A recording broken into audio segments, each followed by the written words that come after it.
Day 571 of doing a LeetCode problem every day until I get a job. All right, y'all, we're back again another day, another LeetCode problem where we're doing daily LeetCode problems. And today we have question number 1015, smallest integer divisible by k. The difficulty level is medium, but you already know we're going to keep the solution as simple and easy to understand as possible. But before we get started, y'all, don't forget to like, hype, subscribe, comment, and share. And if you need any new Apple AirPods, go ahead and check out that link in the description so you can get you some. Now let's see what the question says.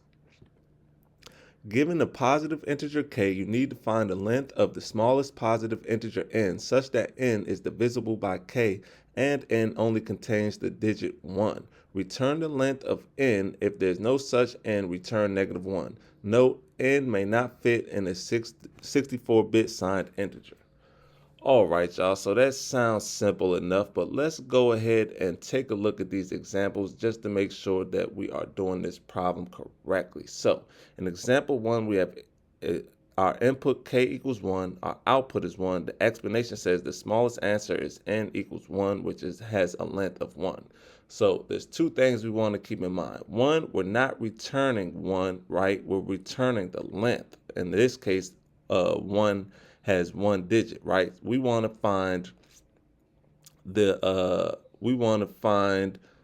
smallest positive integer n such that n is divisible by k. So in this case, k is equal to 1 and n contains only the digit 1. So since k is equal to 1, we can divide 1 by 1, and that's the smallest positive. 1 would be the smallest positive integer such that it is divisible by k, right? 1 is divisible by 1, and that's the smallest answer. But we're returning 1 because 1 has a length of 1, and I'll explain further as we go through these examples what that really means. So let's take a look at example 2. So in example 2, we have our input k equals 2, our output is -1. It says there's no such positive integer that is divisible by 2. So it says when there's no such positive integer, then we return -1. And we want to keep in mind that n only contains the digit 1. So we know if a number only contains the digit 1, that means the last number will always be 1, right? So this is 11, only contains a digit 1, 111. All of our answers have to only contain the digit 1 like this. It could go up to however many ones we want to add, but it has to be only ones, right? So if it's only ones, then we know that since 1 is going to be an odd number, and if it's an odd number, then we know it's not going to be divisible by 2. So in this case, k equals 2, we know that there is no number that ends in 1 because they have to be all ones, so we know it's going to end in 1, and there's no number that ends in 1 that is divisible by 2, so we could just return -1 because we will never get to a number. No matter how many ones we add, we will never get to a number that's divisible by 2 because the last number will always be 1, which means it will always be odd. Boom. So let's take a look at example 3 where I can show you what I mean by we're not returning n itself, we're just returning the length. So in example 3, we have our input k equals 3, our output is 3. It says the smallest answer is n equals 111, which has a length of 3.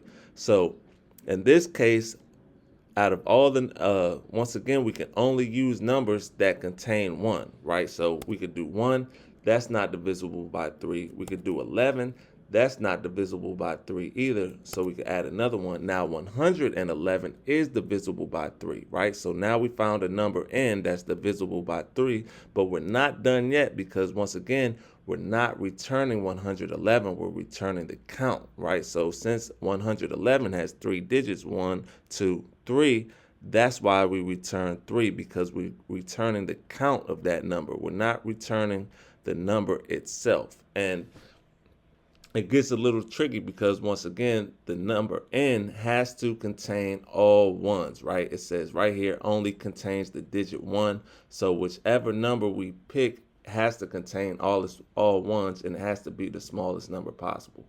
So I hope that makes sense to y'all. And now that we understand the question, let's get into the fun part, the part that all brought us here in the first place, the actual solution. Solution is not that difficult at all. Now, if k is divisible by 2 or 5, then we that means it can never be divisible by k, right? So if k is, once again, sorry, if k is divisible by 2 or 5, then uh it wouldn't end with 1, right? So we can handle that off back by just saying guard exclamation point, open up the parentheses, k mod 2 equals 0. Come outside of that, or not outside of that, but then we're going to put two vertical lines and we're going to say or k mod 5 equals 0. Then we could just say else, open up the brackets, we can return -1, because once again, so this exclamation says is for not. So once again, we know that the number has to be all ones, right? It has to contain only ones. And we know, once again, sorry, y'all, yeah, we know it has to contain all ones, and we know any number that ends in 1 is not going to be divisible by 5, and it's not going to be divisible by 2. So that's what we're handling right here. Boom. Then we're going to come underneath this, and then we're going to create another guard statement for if k is equal to 1, then it's already divisible. So we could say guard k does not equal 1, else we could just return 1. So if it does equal 1, then we could just return 1. Boom. Then we need a declare variable called length that is going to track how many ones that we built so far. So we're going to declare a variable called length, and we'll set that equal to 1. Boom.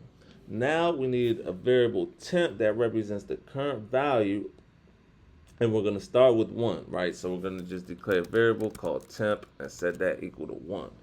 Boom. Then we're going to continue until the remainder becomes 0, meaning the number is divisible by k. So we're going to come underneath this, and we're going to say while temp does not equal 0,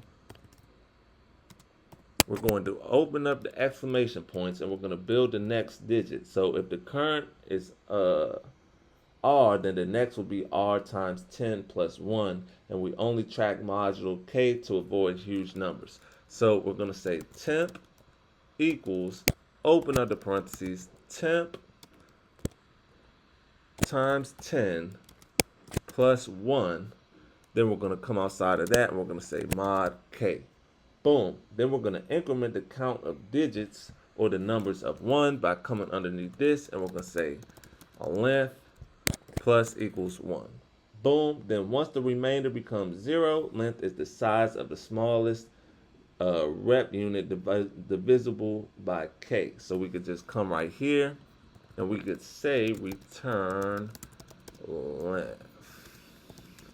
Boom, just like that, y'all. That's all the code she wrote. That's all it took. So let's go ahead and give it a run. Make sure it runs properly before we submit it. And we have an error, cannot find length. So that should be a TH instead of a HT. So let's run it again. Let's see, it's accepted. So let's go ahead and submit it. Make sure it's still accepted after we submit it. And look at that, y'all. 0 milliseconds beats 100% of users. That's what I'm talking about. That's what I like to see, y'all. So with that being said, I hope y'all learned something today, and I hope to see y'all here tomorrow for another day, another LeetCode problem. See y'all then.